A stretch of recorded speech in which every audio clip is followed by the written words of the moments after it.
What's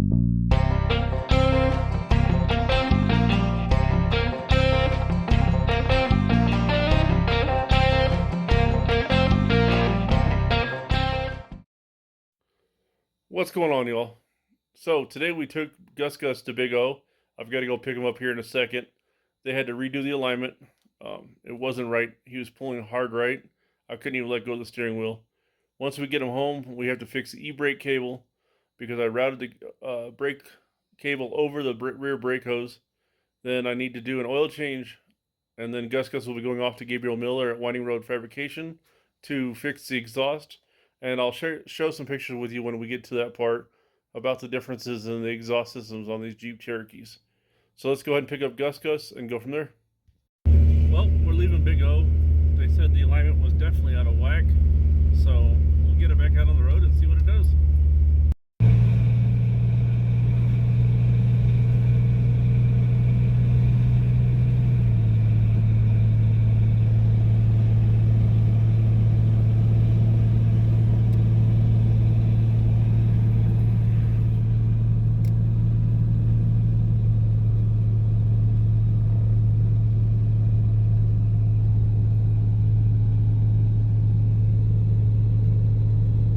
It's following the crown on the road, but other than that, it's tracking pretty straight.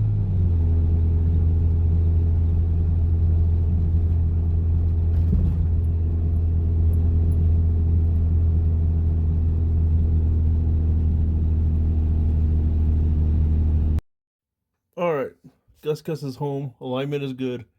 Now we're going to talk about this e-brake cable. You guys can see right here, the cable's going up and over this brake line or this brake hose. So what I want to do is disconnect it here and then route it underneath it to push the brake hose up out of the way. And the reason for that being, once the axle droops, I don't want this pulling on my brake hose right here. So let's go ahead and disconnect this, because this is still loose. I've never tightened this up. And then we'll slip this brake cable out of here. So we used our wrench, like I showed you in the initial video. We just slid this over to pull the fingers back and then pop it out of the bracket up top here. So now that that's done, what you do is take this cable and, pardon my shaky hands, you guys, I'm trying to do two things at once here. Pull this cable back through and then push it back in the clip. Simple fix. Now we can go ahead and reconnect all this stuff here just like it was before. Now we have our cables hooked up. We can tighten up this adjuster here and get our park brake working.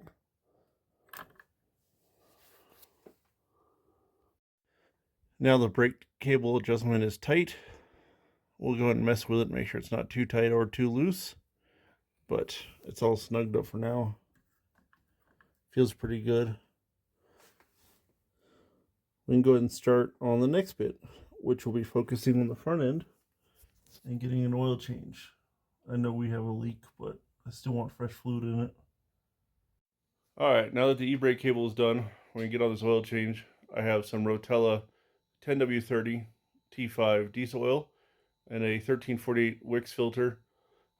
I don't have the oil filter adapter that hangs it off the block. I eliminated that long after it started leaking. Didn't want to mess with it. Found out I can run a smaller oil filter and make things clear and work. So was my option. Some of you guys could just like to replace the O-ring. It's entirely up to you. So let me go and show you what I've got going on, and I'll show you how I made the tool to take the oil filter adapter housing off, and we get this oil changed. All right, so we left off on the e-brake cable. I was going to bring up what we're doing for the oil filter change.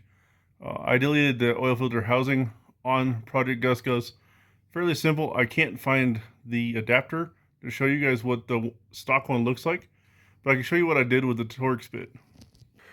So if we go here, this is just a T60 Torx bit. It's been cut down to where it's really short.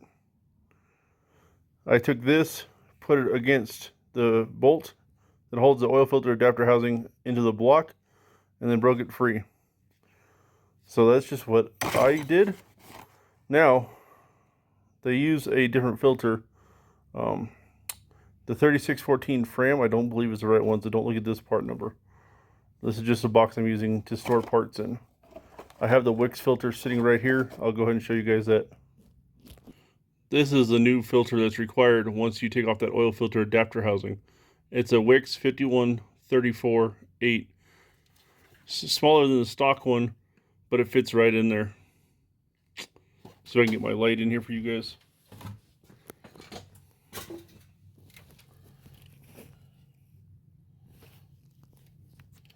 See? Small little oil filter. And then I run Rotella 10W30, the T5 diesel oil, because of the zinc additives. So we're going to go ahead and get this oil changed and then go from there.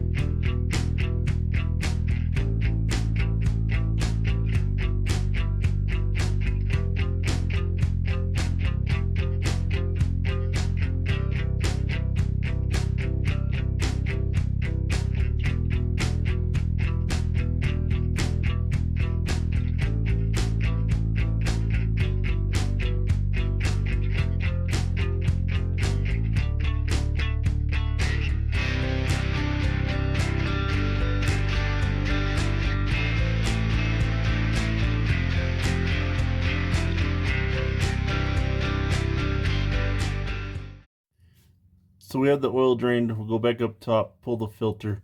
I know we have an oily mess under here. Rear main seal is leaking. We'll have to fix that probably later, maybe over the winter time.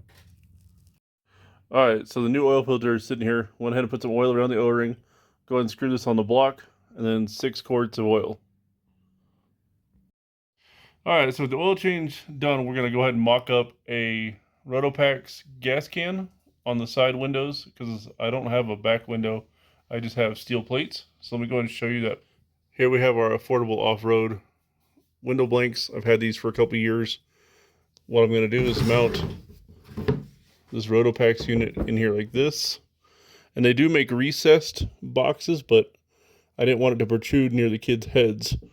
So I've already got it marked. We're going to go ahead and drill our pilot holes.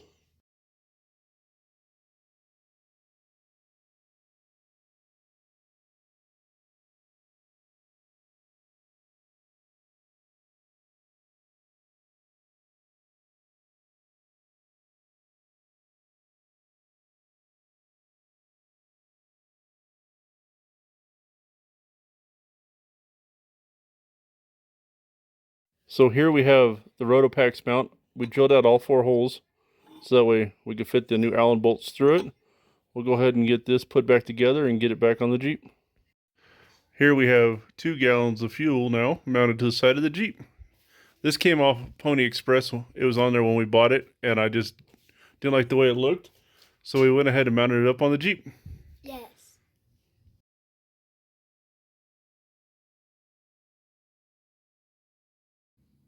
It looks good. Alright, so we went ahead and got the gas can on in a hurry. Kids gave me the approval. We're going to go ahead and get started on the water can. You're going to see me put the mount together, drill it out, and then get it on the Jeep. So let's go ahead and get started.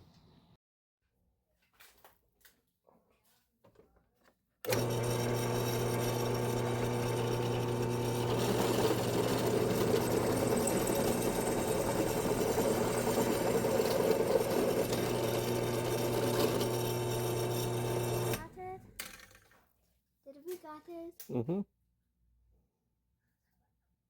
Oh, it's like this. Ready? I got this.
So with the bracket drilled out and it put together, we're gonna go ahead and take it over to the passenger side and get it mounted up on the plate, mock it up, drill it, and then bolt it all down.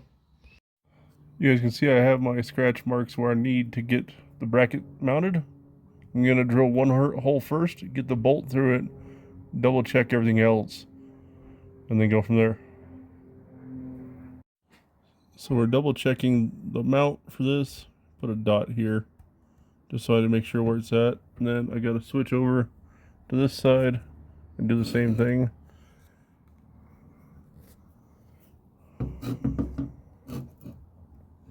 Double check things out here. Okay. It's kind of hard to do while holding the camera, guys. We'll go from there. We've got all 4 holes drilled. We'll go get the bracket on for the final time, put the bolts through it with some Loctite, and call it good. Go ahead.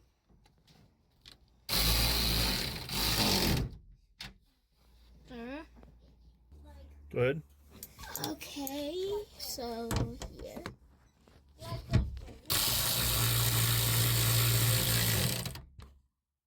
There. One.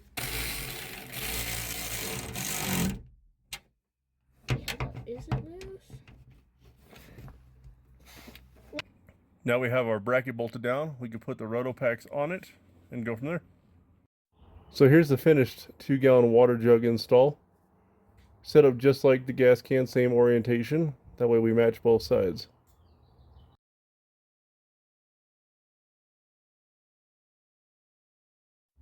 It looks good. Well, we're taking Gus Gus on his maiden voyage into work. In the morning I'm taking him over to Winding Roads Fabrication, so that way Gabriel Miller can work his magic on the exhaust clearance issue with the front drive shaft.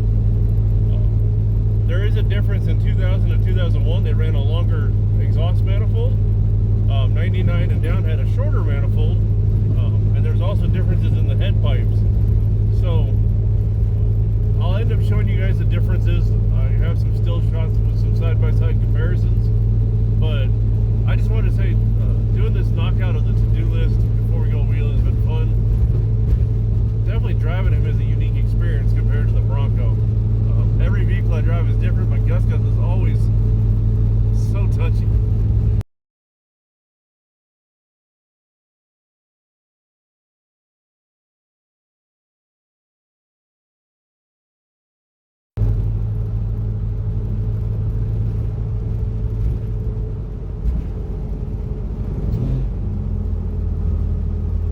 Not bad.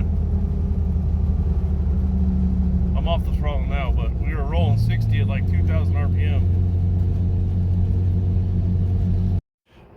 You can tell Gus Gus is home from Winding Roads Fabrication. Gabe, he did his thing, took a look at it, put it on his RTI ramp. He set up, it went up the ramp pretty decent. Looks like we have more clearance than I thought. There was nothing needed to be fixed. He gave it his seal of approval, so there's plenty of clearance.